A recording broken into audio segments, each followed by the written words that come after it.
Virgo, hello there, my beautiful friends. We're going to do your general tarot reading for mid-August 2026. Thank you so much for joining me today. You know I appreciate each and every single one of you. So let's get right down to business as always and start you off with an oracle card here, just so we can dip our toes in the energy and see what's happening for the lovely Virgo collective in mid-August. I hope you're all fabulous and fantastic, my friends. Let's get it going here. My guide, spirit team, talk to me. What do we got for the lovely Virgo collective in mid-August? We are getting very, very close to Virgo season, my good friends. Let's see what energies, messages, insights we could take a little peek at. And yeah, we're just going to take a real quick look at this first card. Then we'll get into the full reading itself. At the very end, I'll pull you a bonus card from the Shadowland Tarot just to see what might be in the shadows or what shadow work you can lean into, which is always interesting. Let's get it going here. Let's rock and see what we got for Virgo mid-August. What's the vibe? What's the energy? Let's have ourselves some fun, my good friends. It's always a pleasure to read for you all. There we go. Cool. So I like this card. There's double meaning to it, right? Because part of the energy is super lay low, but the other energy is a little flamboyant and it's magnetic, so to speak. I love this for aesthetics and looks. Now, before we fully dive into that, if you're new here, I'll be speaking about the August subscriber surprise towards the end, so you might want to check that out. And also, if you could kindly illuminate that like button by tapping it right on its third eye, I'd greatly appreciate it. But enough of the promo, back into the reading. Let's talk a little more in depth about this card. I generally really like how this energy comes through. So we see this lovely lady. She's wearing a wig. She has that fake beak on, and she is amongst these different birds, like trying to blend in. I'm not sure if they're cranes or storks or whatever they are. If you know, let me know. But she's kind of chilling. Now, the aesthetic portion, when I see someone wearing costume, and obviously this is an aesthetically pleasing type of card, there might be certain things you could be thinking about changing your look.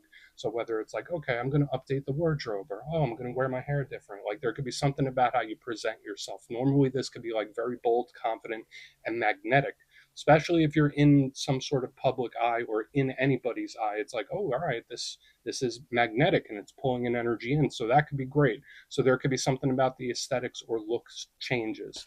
But the other vibe, which is probably the main one, the fact that she is amongst these birds laying low, a lot of you might be doing the same. You might just be in your own lane, doing your own thing. I'm not trying to cause any problems, any issues. I'm just over here minding my business, right? Like that's an energy where it's like I'm staying in my own lane. I'm not trying to make waves. Now, if this is somebody that you might be dealing with, it is laying low. Like it's like I'm not trying to rock the boat, right? So again, it could be good if you're looking for some nice, quiet peacefulness, right? Hermit mode. But for others, watch out for any avoidant type of individuals. We're just going to let her chill right there. Let's get into tarot. And yeah, I always say that first card, it doesn't make or break the reading. It's just a little footnote. So let's get you 3 tarot cards in the upright. Then we'll get into that intuitive juiciness. Shuffle it up one time here for my beautiful Virgo friends. And yeah, while we get this shuffled up and ready to go, let's talk about last week's reading. It was connected heavily to communication, right? The reading itself was titled A Surprising Talk. So whether it was a talk with somebody you weren't expecting to chat with, a conversation or topic you weren't expecting to address, there was that little mystery around communication. So just know that energy could bleed over for a couple weeks, but we're going to see what shows up this week. As you know, energy is very fluid, never set in stone.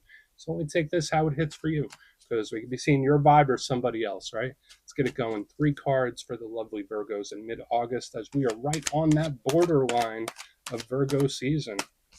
Okay, cool. Emperor, nice. Aries energy. I usually like this. This energy is normally under control, if that makes sense. And that could be good, depending. Let's get a couple more here. Hey, we got our good friend here, the King of Cups, a.k.a. Kyle of Cups himself, without a beard. He's just chilling out. He's drinking from his goblet. So that's pretty cool. Let's get one more here. Like, these are 2 totally different approaches, I could tell you that. Let's get one more. What do we got here for Virgo in mid-August? Thank you. Cool. 7 of Swords. Okay. Maybe this is that lay low energy we were picking up. So I'm feeling very neutral here about the energy that I'm looking at, because like we have a few different approaches. We have a whole bunch of mystery here on the back end. Let's go through. I'll give you some of the classical meanings and archetypes. Then we'll get into that juicy intuitive stuff. But at first glance, you know me, I always love to look at the elements. I feel like it lays a nice foundation and shows us how the energy is flowing. We have a nice mixture this week. It's not too much of one thing. I always say when it's like all one element, the energy could be a little lopsided. But we have fire, water, air. Cool. Now, these could be different areas of life completely or totally different situations. But when it comes to the fire with the emperor in the front, that's the realm of action. So whether it's the actions you take, the actions you want to take, the actions someone else takes, this energy is on the go. Fire is high vibrational frequency. There's a certain intensity to it. It could deal with health and wellness or energy levels, whether you're feeling down and zapped or you're feeling up and high energy. Both can be in play with this. Um, if we put all that to the side, the energy wants to make stuff happen. That's the big thing with fire. And the downside of it is that it's very hard to contain, right? Just like a fire outdoors, right? You have to contain it if you want to keep it in place. This energy could be a little volatile and explosive. In the center, we have water. Great fit for a Virgo. The water element is more matters of the heart. It's much smoother, softer, more intuitive. It could deal with partnerships and connections. Water is emotion. So whether it's someone's emotional state, things or situations you're emotionally invested in, that could be in play when this card is here. It's subtle. It could be one's intuition. It could be one's energetic sensitivity. It could be creative and artistic and expressive. So this is great for thinking outside of the box. The only downside with the water is it could be a little up and down, a little wishy-washy, right? A little 1 foot in, 1 foot out. It could be unsure, and sometimes it can completely overwhelm. On the back end, we have air. Totally different than what we have here up front. This is very logical. Air is about the facts. It's logical, pragmatic, strategic, planned out. Um, it could be about giving or receiving information. That's why it's the suit of communication whenever I see swords.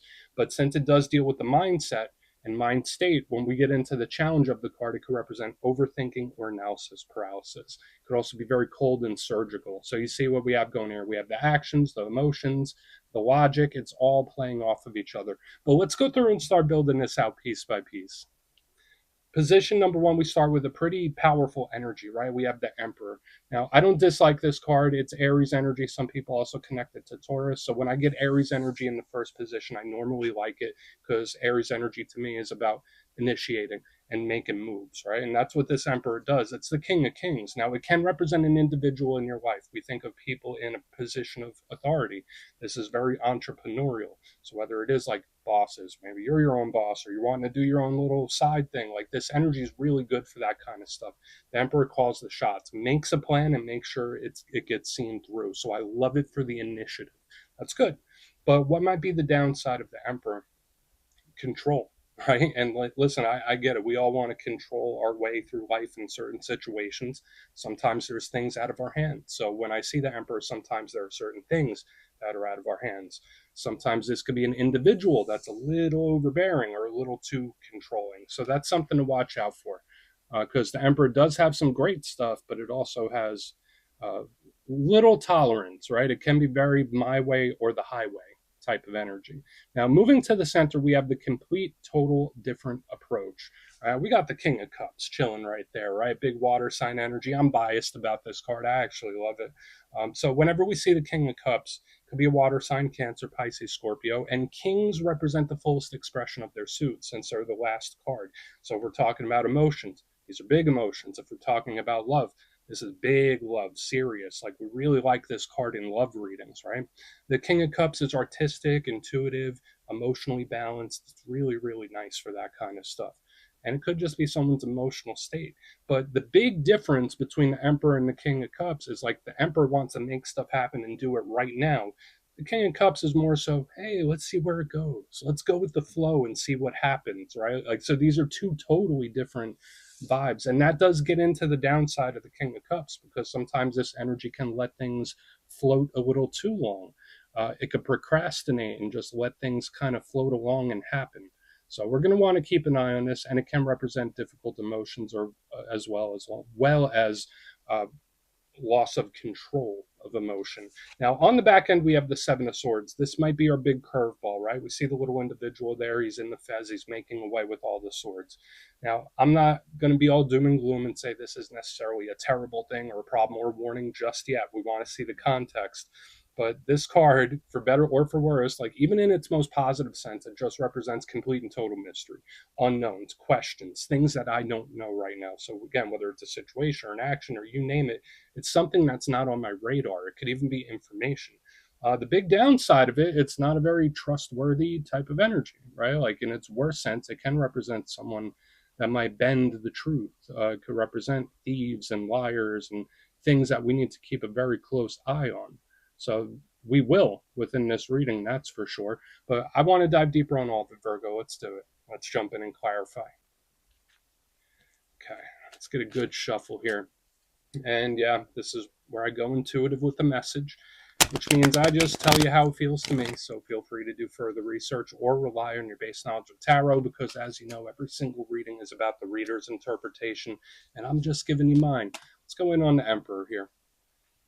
Let's see what the Emperor has. And yeah, if you're a reader yourself, please feel free to play along. That's why the box is here. If you're feeling any messages you want to give to Virgo, you could drop it in the comments. I don't mind at all. Okay, why is Mr. Emperor here? Okay. This is an energy that like brute forces or could potentially force, right? I have the Knight of Cups in reverse. Now, again, it really is dependent on your situation, because for some Virgos, this could be a pull yourself up by your bootstraps type of energy, where it's like, you know what, this isn't pleasant, but I'm going to push through it. I don't want to deal with this thing or this situation or this problem, but I'm going to deal with it anyway. It's like I'm attacking the problem. But at the same time, the Emperor with the Knight of Cups in reverse is not taking into account emotions and feelings. It's like, you know what? This is what I want and this is what I'm going to do. So this energy does have a forcefulness to it. Now, I'm hoping for a lot of Virgos, there's not a certain thing or a situation or even an individual that you might be dealing with where it's like, just why do I have to deal with this? Like, I feel forced to deal with it. And I saw a very similar thing in the Sagittarius reading this week. So just watch out for that. Now, the Knight of Cups, usually very good. We love it in a love reading, right? Knights are about action and communication, and this one ties heavily into emotional state. And just like the King right over here, it's all about the flow. Usually it moves at the perfect speed. In reverse, underneath this Emperor is like, nope, I don't care how that makes you feel. We're doing this. Or nope, I don't care how I feel. I'm doing this. So again, in the positive, for some Virgos, this could be a pull yourself up by the bootstraps and forcing yourself through something. In the worst case scenario, it's dealing with something or someone that's like, why do I have to deal with this? But I have to.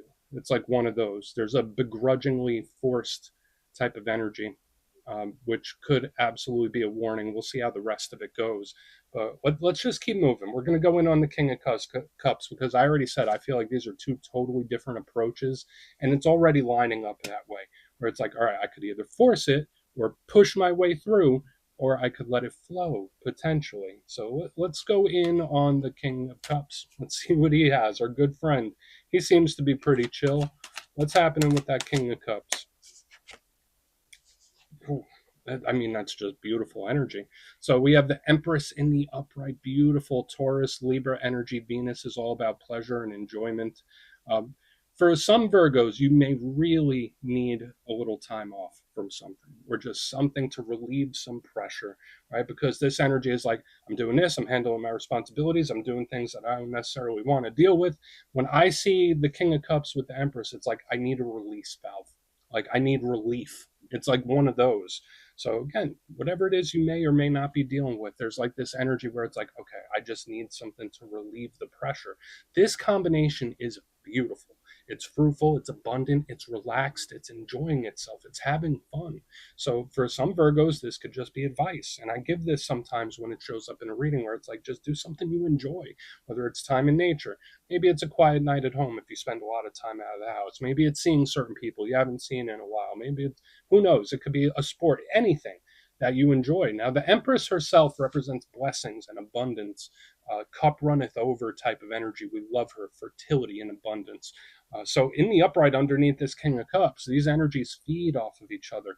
Now, if there are two paths for a situation, if we put all that beautiful energetic potential to the side, where it's like, okay, I could either force my way through this and bulldoze it or let it flow, I'm going let it flow all day, every day. Like this energy is like, yeah, let's just see how it goes, right? Like let this energy flow. No expectation, no pressure, right? There is something here about needing to relieve pressure. That's the big thing I'm picking up this week. So we're going to keep going. If you've recently taken a vacation or some time for yourself, you're already doing the right thing. But there needs to be some relief. Let's go in on the Seven of Swords. We'll see what that has. Then we'll do a quick recap. Maybe this is an option we don't even see, right? So why is the Seven of Swords here? Please. Then we'll do our recap. So what's Seven of Swords here? Thank you. Okay. All right. So we have the Queen of Pentacles in reverse underneath it, right? And it's, I don't want to say it's like one thing after another, but this could absolutely be a problem or a situation popping up out of the blue. Now, the Queen of Pentacles is one of your power cards, and I often say it that to me, the the Queen of Pentacles, and the Empress are very similar of the blessings, abundance, and stability. And as a Virgo power card, and remember, it's not gender specific, she represents internal stability and predictability. So the Seven of Swords underneath her, I'm not saying like, oh, there's an earth sign that you shouldn't trust. I'm not going to go that route. That's a little too face up for me. I guess it depends on what your situation is. But when I see the Seven of Swords with the Queen of Pentacles in reverse, this is absolutely a problem or a situation popping up out of the blue, whether we want to call it surprising or unexpected or sudden, whatever descriptive label we want to put on it. I think you're picking up what I'm putting down. Now, there's a couple ways to deal with things like this, right? Like you could either go with the flow with it or powerhouse your way through. Right? So it's very intriguing how all of this seemed to line up. It's like several readings within one this week. But yeah, the Seven of Swords with the Queen of Pentacles in reverse, if there is someone or something that's just kind of giving you off vibes or something's just feeling a little bit off, that could be like your internal early warning system. And one thing I will say, I connect with a lot of you beautiful Virgos for personal sessions. I do. And I love the way Virgos analyze things, analyze situations, and take action from there. Um, I think a blend of your usual problem solving with the flow is ideal here, right? Let's go through and do a quick little recap, then we'll get into the shadows. So we have a lot of things here this week, Virgo, and I do feel optimistic. But position number one, we have the Emperor with the Knight of Cups in reverse. This is a very forceful type of energy. So again, whether it's situations you're not really wanting to deal with, it could be good if you're just powering your way through something. Pull myself up by the bootstraps, but just watch out for anything that like you're forced to do or forced to participate in. That's mainly how that feels. Into the center, we have the King of Cups with the Empress in the upright. Beautiful. That does feel like relief of some sort or needing some relief. So I really like how this all plays. You might need to relieve some pressure. Now, if these are two different ways of handling a situation or a problem, there is something here about not forcing and letting it flow. Then moving to the back end, we have the Seven of Swords with the Queen of Pentacles in reverse. So again, situation, problem, whatever label, it does seem to pop up out of nowhere. And there might be two ways to handle it. Either you can enforce your will, or you could just let it flow and see how it goes, like no expectation. So please take a screenshot if you want to look into that further. Let's see what's in the shadows. And yeah, I always like to pull a shadow card at the very end just to see whether it's something within you or something you don't quite see. Shadow cards don't always have to be a challenge, they could be a good thing. So let's get you one. And yeah, if you made it to this point in the reading, please feel free to check out channel memberships. I'll put a link for it in the comments below. It's a beautiful way to support the channel. I have much love for all my channel members. All right, let's get this going here. What's in the shadows for the beautiful Virgos? What is in the shadows? Thank you. Cool. Ace of Wands, fiery. Now, again, I like the Ace of Wands. All aces to me are offers, opportunities, and conversation, but watch out for talks or communications that do get a little hot and heavy or just intensify quickly. That's one little challenge with the Ace of Wands, because it could hit something like real hard, or it could just like really bring a lot of energy where it's like you should be pacing it with this card. So again, I like the Ace of Wands. It could be great for new things popping up, new opportunities, new doors opening. That's nice.